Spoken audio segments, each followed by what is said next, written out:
আমরা গ্যারান্টি দিয়ে বলতে পারি, যেই ঘরের মা বাবা প্রতিদিন নিজের ঘরে কোরআনের তেলাওয়াত করবেন, সেই ঘরের কোন সন্তান ইনশাআল্লাহ বিপদগামী হবে না।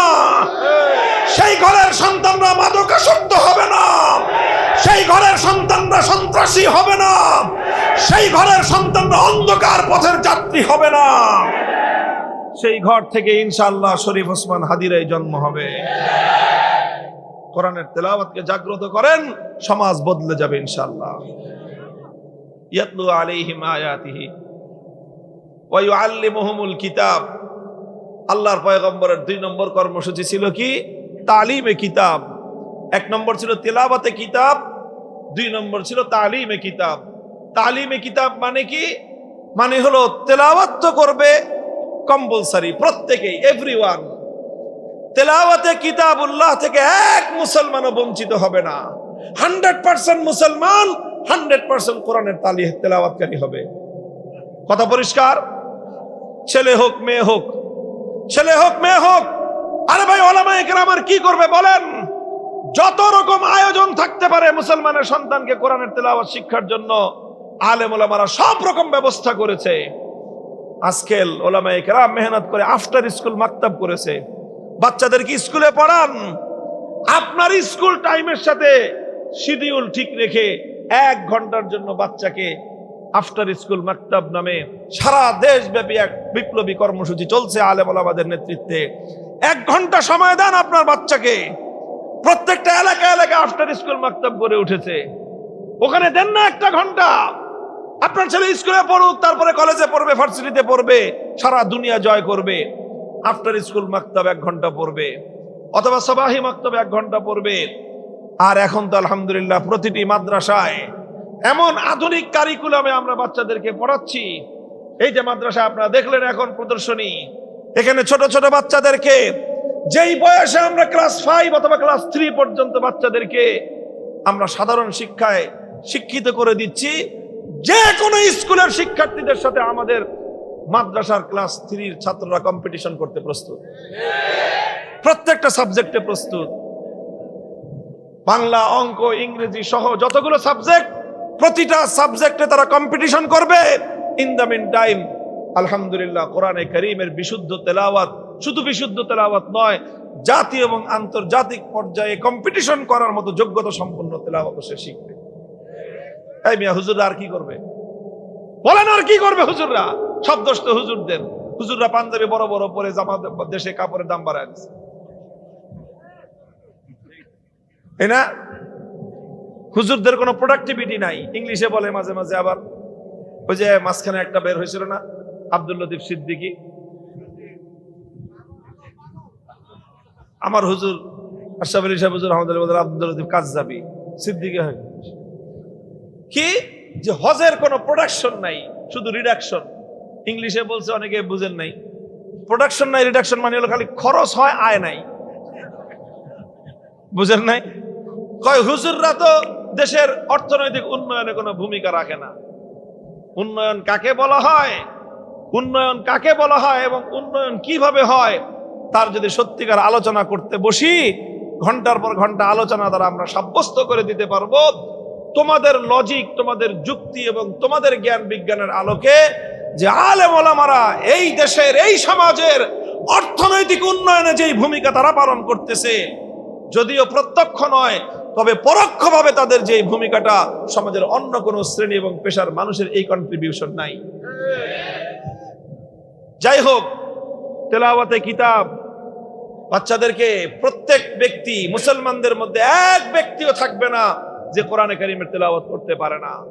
মুসলমানদের জাতীয় শিক্ষা ব্যবস্থা এমন হতে হবে, মুসলিম দেশের জাতীয় শিক্ষা ব্যবস্থা এমন হতে হবে, যেই শিক্ষা ব্যবস্থার মাধ্যমে প্রত্যেকটি সন্তান যারাই শিক্ষাঙ্গনে যাবে সর্বপ্রথম অন্যান্য শিক্ষার সাথে কোরআনে কারীমের তেলাওয়াতের বিশুদ্ধ শিক্ষা সে পাবে। প্রাইমারি স্কুলে গানের শিক্ষক নিয়োগ দাও, নাচানাচির শিক্ষক নিয়োগ দাও, কিন্তু আমরা বছরের পর বছর বলে আসতেছি যে প্রাইমারি স্কুল মুসলমানদের ট্যাক্সের পয়সায় চলে, মুসলমানদের সন্তানরা সেখানে পড়ে, মুসলমানদের ট্যাক্সের পয়সায় সেখানকার ভবন তৈরি হয়, টিচারদের বেতন হয়, সব আমাদের ট্যাক্সের পয়সা হয়, অথচ সেই প্রাইমারি স্কুলগুলোতে আমাদের বাচ্চাদেরকে কোরআন শিক্ষা দেওয়ার জন্য না সিলেবাস আছে, না একজন করে শিক্ষক নিয়োগ দেওয়ার দাবি পূরণ করার কোনো ইচ্ছা আছে তাদের।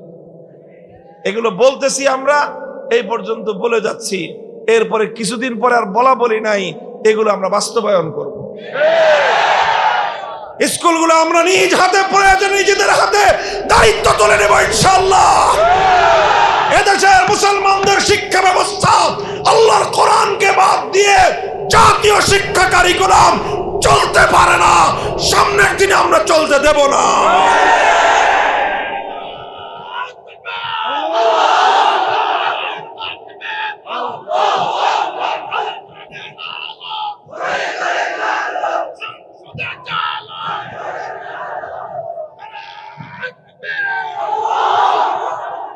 কাজেই তিলাওয়াতে কিতাবুল্লাহ উলামায়ে কেরাম নিজেদের দায়িত্বে করছেন, আলেম সমাজ আমরা নিজেরটা খেয়ে নিজেরটা পড়ে আমাদের ভক্ত অনুরক্তদের সহযোগিতায় রাষ্ট্রের কোন ধরনের পার্টিসিপেশন ছাড়া, উইদাউট এনি পার্টিসিপেশন, তোমাদের কোন ধরনের অংশগ্রহণ ছাড়া কোটি কোটি মুসলমানের সন্তানদেরকে আমরা শিক্ষিত করতেছি, কোরআনের শিক্ষা দিচ্ছি, অন্যান্য শিক্ষা দিচ্ছি। এটা আমরা করতেছি। আমাদের পরবর্তী স্টেপ হলো, আমরা তো আমাদেরটা করবো ইনশাআল্লাহ, জাতীয় শিক্ষা কারিকুলাম প্রাথমিক প্রাইমারি স্কুলগুলো কোরআনী শিক্ষা থেকে শূন্য থাকতে দেওয়া হবে না। যখন ঘটনা ঘটলো, চুরি হলো, চোর ধরা পড়লো, আল্লাহর পয়গম্বর যেদিন মক্কা বিজয় করলেন, মক্কা বিজয়ের পরের দিন সেখানে চুরির ঘটনা ঘটে গেল, চোর ধরা পড়ে গেল। সাধারণ কোনো চোর নয়, সম্ভ্রান্ত পরিবারের চোর, এক মহিলা চোর, নাম হলো তার ফাতেমা। সাধারণ কোনো ঘরের মেয়ে না, একটা উচ্চ বংশের সম্ভ্রান্ত বংশের মেয়ে। স্বয়ং আল্লাহ রাসূল সাল্লাল্লাহু আলাইহি ওয়াসাল্লামের সাথে যেই বংশের, যেই পরিবারের ব্লাড কানেকশন, নবীজির যে নানির গোষ্ঠী ছিল, সেই বনু মখজুম, সেই বনু মখজুম গোত্রের মেয়ে ফাতেমা মখজুমিয়া চুরি করে ধরা পড়লো।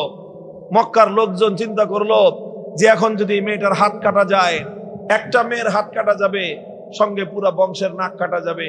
কাজেই যে করেই হোক তদবির করা শুরু করলো যে মেয়েটার যেন হাত না কাটা যায়। তদবির করবে কে? শক্তিশালী আল্লাহর নবীর ঘনিষ্ঠ লোককে তৈরি করা হলো।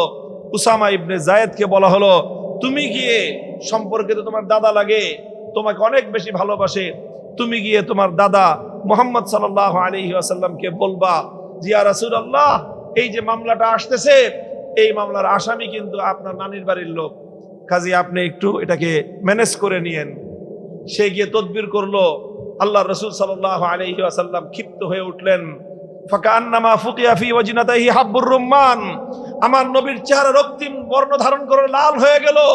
মনে হলো যেন আমার নবীর চেহারার মধ্যে বেদানার রস ছিটিয়ে দেওয়া হয়েছে।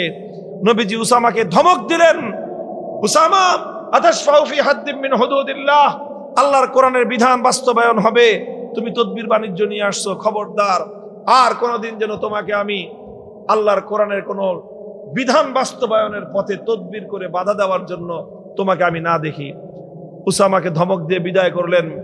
নবীজি বুঝতে পারলেন এটা শুধু উসামা একার কাজ নয়, উসামা অল্প বয়স্ক মানুষ, সে বুঝতে না পেরে আমার কাছে এসে বলেছে উসামার পিছনে বিরাট এক গোষ্ঠী আছে, এটা অন্য কোনো গোষ্ঠী নয়, স্বয়ং আমার মক্কার কুরাইশের গোষ্ঠী, আমার নানির বাড়ির লোক, আমার গোষ্ঠীর লোকজন। তারা মনে করেছে আগে যেরকম নেতার ভাগ্নি চুরি করলে, নেতার পোলা চুরি করলে, নেত্রীর ছেলে চুরি করলে, আপনজনরা চুরি করলে, চেয়ারম্যানের মামু, মন্ত্রীর দুলাভাই, এমপির শালা, এরা অপরাধ করলে তো কোনো শাস্তি নাই। কাজেই তারা মনে করেছে এখনো বুঝি সে আগের সিস্টেম। বুঝছে না, বুঝছে না, বুঝছেন নি ঘটনাটা? আল্লাহর নবী বুঝলেন যে শুধু উসামাকে একা ধমকালে হবে না, এই জাহেলিয়াত মক্কার প্রতিটা মানুষের অন্তরে অন্তরে গেঁথে আছে। আমরা যেই বিপ্লব করেছি, মক্কার মানুষের হৃদয়ের ভিতর থেকে সেই জাহেলিয়াতের শেকড় উপড়ে ফেলতে হবে। নবীজি ফালাম্মা কানাল আশিয়্যু, বিকাল বেলায় আল্লাহর নবী নামাজের পরেই বাইতুল্লাহ কাবা শরীফের সামনে দাঁড়িয়ে গেলেন। মক্কার লোকজনদেরকে জমায়েত করে নবীজি একটা ভাষণ দিলেন, বললেন যে দেখো, ইন্নামা হালাকা মান কানা ক্বাবলাকুম ইযা সারাকা ফীহিমুদ দাঈফ আকামু আলাইহিল হাদ ওয়া ইযা সারাকা ফীহিমুশ শরীফ তারাকুহু। তোমাদের পূর্ববর্তী অনেক জাতিকে আল্লাহ পাক ধ্বংস করে দিয়েছেন, অপরাধ একটাই ছিল, দুর্বল যখন অপরাধ করত, যদি অপরাধ দুর্বল মানুষ করে, ওই যে হিরোইন জি অপরাধ করছে, ঠেলা গাড়িওয়ালা অপরাধ করছে, রিক্সাওয়ালা চুরি করছে, অথবা মেহনতি মানুষ, গরিব দরিব এই শ্রেণীর মানুষ যখন অপরাধ করত, তখন সেই দুর্বল মানুষের উপরে আইনের শাসন 100 ভাগের জায়গায় 200 ভাগ কায়েম করে। ধর এটারে, এখন ন্যায় বিচার প্রতিষ্ঠা করো, আইনের শাসন কায়েম করো, দুর্বলের উপর দিয়ে আইন মারায়। আল্লাহর নবী বলেন, ওয়াইজা সারাকা ফীহিমুশ শরীফ তারাকুহু। সেম অপরাধ কোন একজন প্রভাবশালী ব্যক্তি করত, সেম অপরাধ যখন তাদের মধ্যে কোন শিল্পপতি করত, কোন সম্ভ্রান্ত মানুষ যখন করত, যখন ক্ষমতাসীন কোন মানুষ যখন সেই অপরাধ করত, তখন সেই প্রভাবশালী ক্ষমতাসীনের উপর তখন আর আইনের শাসন কায়েম করে না। আইনের শাসন সব বিরোধী দলের জন্য, আর নিজের দলের লোকজনের জন্য কোনো আইন নাই। আল্লাহর নবী বলেন, যখন কোন সমাজে এই ধরনের বৈষম্য তৈরি হয়, আল্লাহ পাক রব্বুল আলামিন সেই সমাজকে ধ্বংস করে দেন।